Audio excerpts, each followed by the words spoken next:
Welcome to the Hormone Health Boss Show, where each week we will explore the tools, strategies, and education you need to confidently advocate for your health, reduce your symptoms, and navigate your journey from peri to postmenopause like a boss. I'm on a mission to ensure all women receive the great menopause care they deserve, because no one should feel dismissed, overwhelmed, or left in the dark about their health. This show is empowering you to thrive in midlife, because just surviving isn't good enough. You have a purpose, my friend, and this world needs you at your best. It's time to thrive like the boss you are. Let's get started. Hey there, girlfriend. Welcome to the Hormone Health Boss Show. I am so glad that you are joining me today. Today, we're going to talk about a common symptom in peri and postmenopause that most women are not aware of. Now, if you've ever had symptoms of random skin rashes that come and go, or hives, or maybe you're out exercising and you get kind of itchy or redness, you notice redness all over, or maybe you've noticed that you're having more reactions or what seems like reactions to different foods that you've never had an issue with before. These are all common symptoms of histamine intolerance. And it is common in midlife, and most people are not aware of it, even your doctor. So we're going to talk today about what are some of the common symptoms, what are the triggers, why it's happening, why does this happen in midlife, and then, of course, what you can do about it to take control.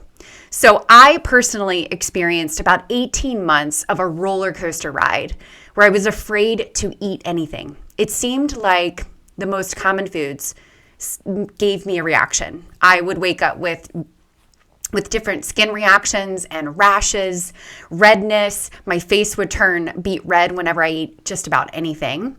My heart rate was all over the place. I had anxiety. I was afraid to go to sleep. Like, I remember saying to my husband, if I wake up dead tomorrow, you'll know what it was. Like, every night before I went to bed, I had anxiety about it. I was waking up in the middle of the night with a super high heart rate. It was just insane.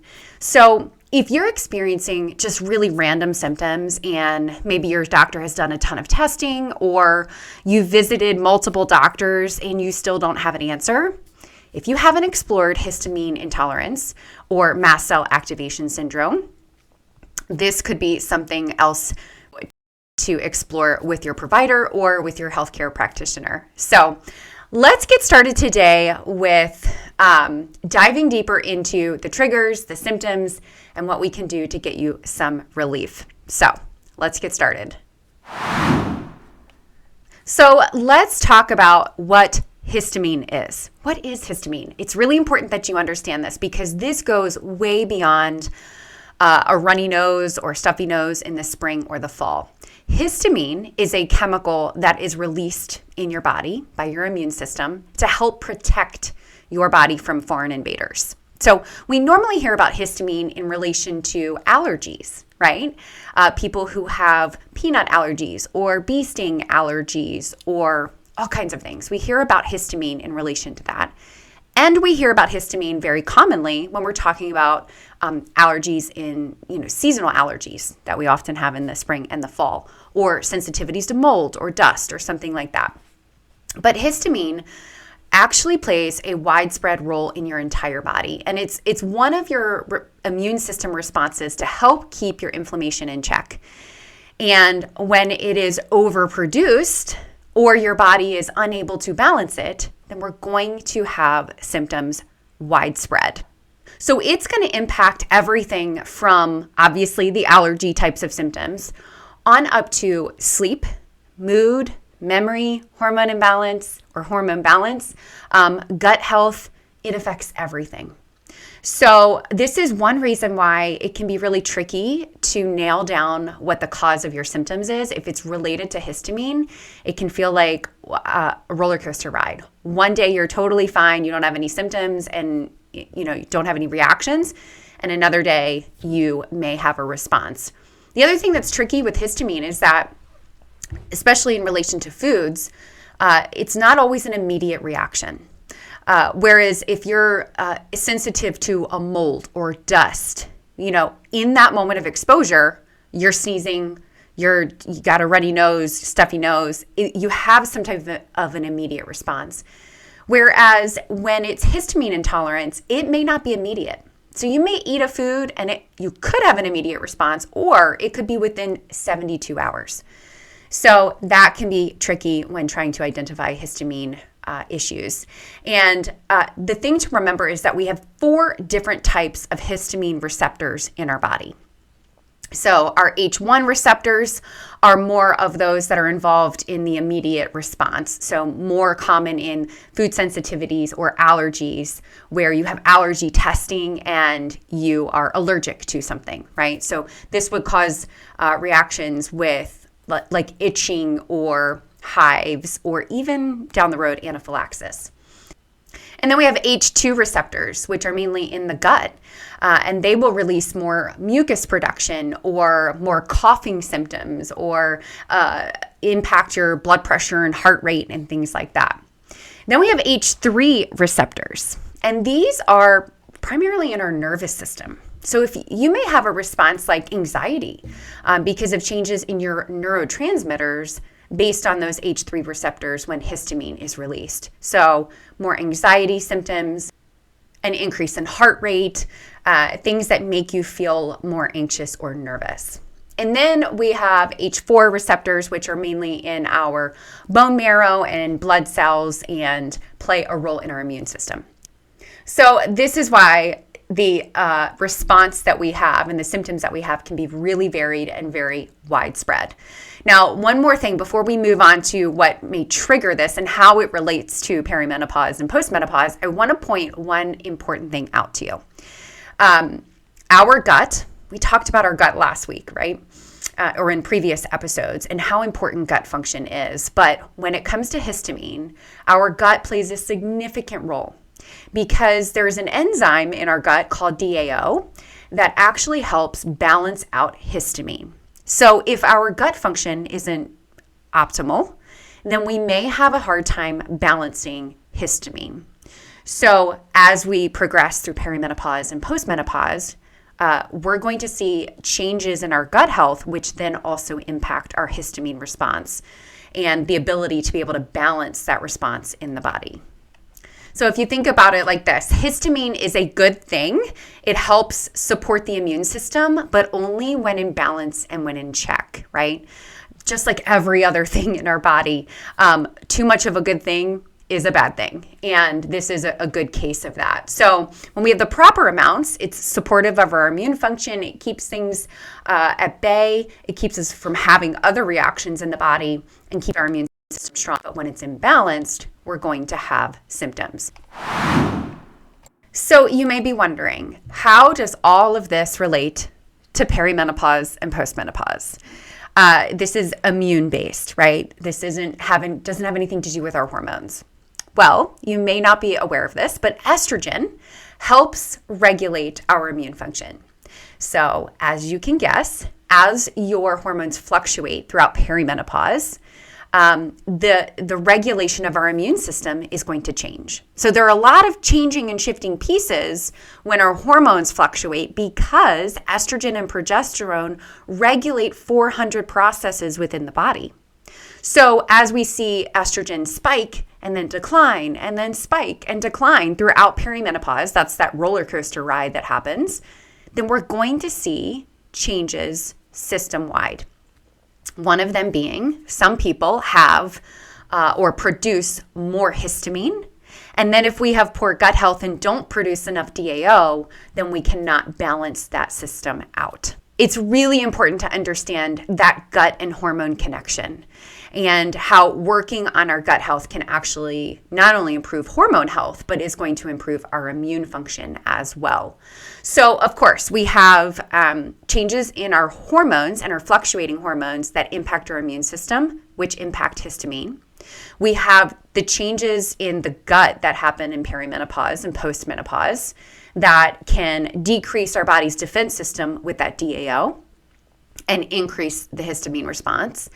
And then, of course, if we have any already underlying known exposures or sensitivities, then those can be stirred up during this time as well and cause more triggers. So there are many things that impact your body's ability to be able to balance this histamine response, and it is common for it to get out of control. So let's talk about the symptoms. We know runny nose, itchy eyes, watery eyes, stuffy nose, sneezing, coughing.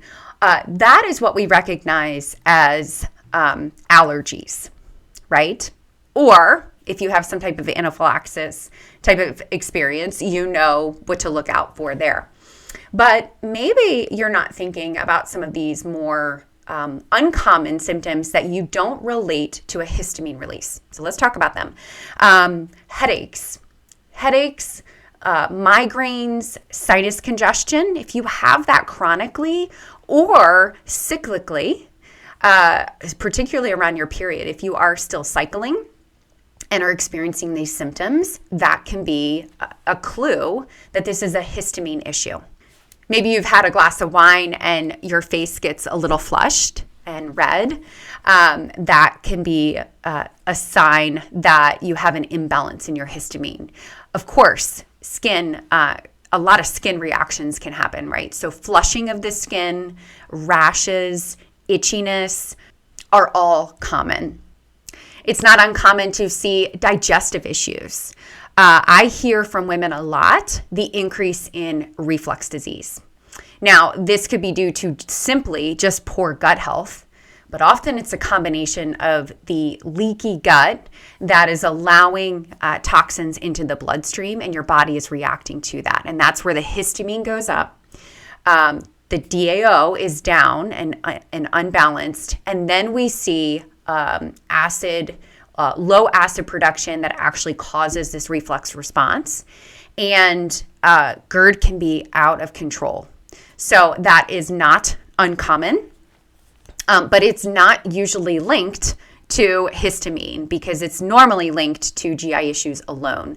So if you're having this, a lot of digestive issues and you've kind of ruled out your gut health, or you've worked on your gut health and it hasn't seemed to improve, it may need more targeted approaches for histamine itself. So that's something to consider. Some other symptoms could be fatigue, increases in autoimmune responses. Remember, this is an immune-based response. We could see joint aches and pains, or even just really non-specific symptoms that seem to come and go. If it's hard to put a finger on what's going on, it could be related to histamine because it's kind of hard to catch. Of course, we can see reactions to food. Some people experience a reaction as soon as they're finished eating. Maybe they get a stuffy nose or a runny nose. Like, pay attention the next time you're eating a meal. And if you have any of those symptoms, pay attention to what you ate because that is a clue. And then see if that happens again the next time you eat it to see if there is an issue with that. Now, just because you react to a particular food doesn't mean you have a food allergy. It just means that you're reacting to it and that your body is releasing more histamine when you eat that food. Now, there are some foods that commonly increase histamine, like cheeses, fermented vegetables like sauerkraut, wine, alcohol.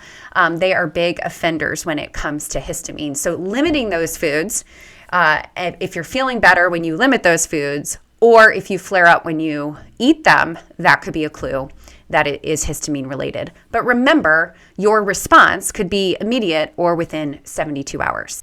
And then finally, one common symptom that you may not have any of the other symptoms that I mentioned, but anxiety, heart palpitations, nervousness, agitation, trouble sleeping, those can be signs of histamine release or imbalances in the histamine response because they are impacted, those H3 receptors that regulate our neurotransmitters in our brain, those can be impacted by histamine. So it is important to kind of focus on the types of symptoms you're having. Are they related to your cycle? Are they related to particular foods? It is important to identify triggers, but more importantly, just step back and take a look at your bigger picture here. This is typically due to multiple factors. And for many women, it doesn't happen overnight. So if you have really fantastic gut health, you're at lower risk for having a histamine issue in midlife than someone who doesn't have great gut health. So now that we've talked about what histamine is, we've talked about what the triggers may be, what the symptoms may be, let's talk about what you can do to be in control of your health, because that's what this is all about, right? So first of all, I want you to start paying attention. As women, I know I talk about this a lot, and you're probably like, Katie, just stop talking about this. But as women, we do not pay attention to our symptoms very well, and we normalize a lot. So that means that we're not going to get better. The longer we ignore something or normalize it, the longer that the process is going to continue. So the first thing I want you to do is pay more attention. Pay attention to the foods that you're eating, the things that you're exposed to. Track your symptoms. If you are still cycling, it is so important to track the symptoms, because that can help give us clues as to is this related to an increase or decrease in your hormones. We can tell that by the time of month that this is occurring, and we can start to see patterns that we can then address. Okay, so first, track. Second, track the food that you're eating and the responses that you have. So like I mentioned a few minutes ago, if you eat a food, let's say you eat sauerkraut, and by the end of the meal, you've got stuffy nose, congestion, write that down and pay attention. Does this response happen every time I eat that food? That's going to be a good clue. You may want to avoid high histamine foods. So we've already talked about cheese, fermented vegetables, alcohol, wine. Something else that is often a trigger for people, and they have no idea, is leftovers. And that's because the enzymes, as the food ages, the histamine actually increases. So you may kind of be sabotaging yourself with eating leftovers on a regular basis and not even know it. And this is why it's so tricky to kind of pinpoint these things. We can support our gut health with probiotics, with working on a gut healing protocol, avoiding as many histamine foods as possible, and then trying some natural antihistamines. There are a lot of antihistamines out there on the market, and they have many side effects. I'm not going to go into all the side effects, but let's just talk about some of the natural products that you could use, some supplements. Quercetin has been shown to kind of be nature's antihistamine, as well as stinging nettle root. You can get that in capsules or a tea. That can be really helpful for the histamine response. And even vitamin C.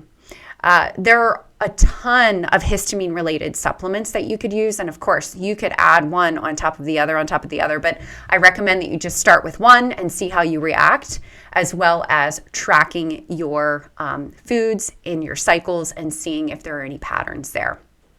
The other thing when it comes to foods to consider is removing highly inflammatory foods as well. Because histamine is going to increase the inflammatory response within the body, we also want to look at other ways that we can reduce inflammation. And so common offenders that we see in food are often gluten, and then something that kind of cross-reacts with that can have some cross-reactivity is corn. And removing them from the diet for a period of time just to kind of test things out can be really helpful. And again, give your body clues so that we know how to make lifestyle adjustments, dietary adjustments, and then put in some supplement support to get you feeling better. And then finally, let's talk about balancing hormones.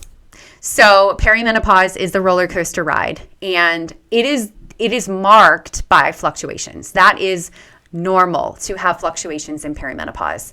And it's a very imbalanced time in the body. And the more we are imbalanced in any system in our body, the more symptoms we are going to have. So working on your hormone health can be very helpful if you are struggling with a lot of histamine-related issues. Now, we can do functional lab testing to help us identify the root causes of that, or to look for clues that we are then able to take and create a tailored lifestyle, nutrition, and supplement plan. I like to use the GI map, which gives us a good peek at the gut. What does your gut health look like? Do we have any histamine-producing bacteria that is unchecked in the gut that is actually adding fuel to the fire? There are organisms in your gut that actually can produce histamine and make this response even worse. We can look at, do you have a leaky gut? And then what we can do to improve that. We can also look at the mucosal barrier assessment, which looks at the balance between DAO and histamine, and if you need a DAO support, and can we do some gut healing to repair that damage that is done there in the gut.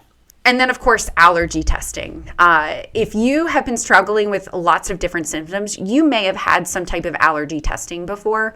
I like to use the LEAP MRT test, which actually is not the same type of test your doctor does at the office. This looks at hundreds of different foods and puts them into categories based on if you're having a mild, moderate, or severe reaction. And it allows us to make adjustments to your diet that make sense. But the more your gut is leaky, the more foods you're going to react to. And sometimes it's not possible to remove all of the foods that you're sensitive to because it would restrict your diet so much. So maybe you've already been there before. You've already done testing, eliminated hundreds of foods, and all that's gotten you is just being miserable. Food elimination diet is one approach, and that's an important piece of solving this puzzle, but we have to look at all of these other factors. We have to heal the gut. We have to balance the hormones. We have to support the body with DAO. There's lots of approaches we need to take, and that could be the final change that you really need to see improvement, is looking at the body holistically and not just one small area like eliminating foods. So let's wrap this up. Experiencing histamine intolerance is not fun. I have been there. I don't recommend it. If you are struggling and you would like to talk more about lab testing or a protocol that could be tailored specifically for you based on lab results, based on your history, I would love for you to reach out to me.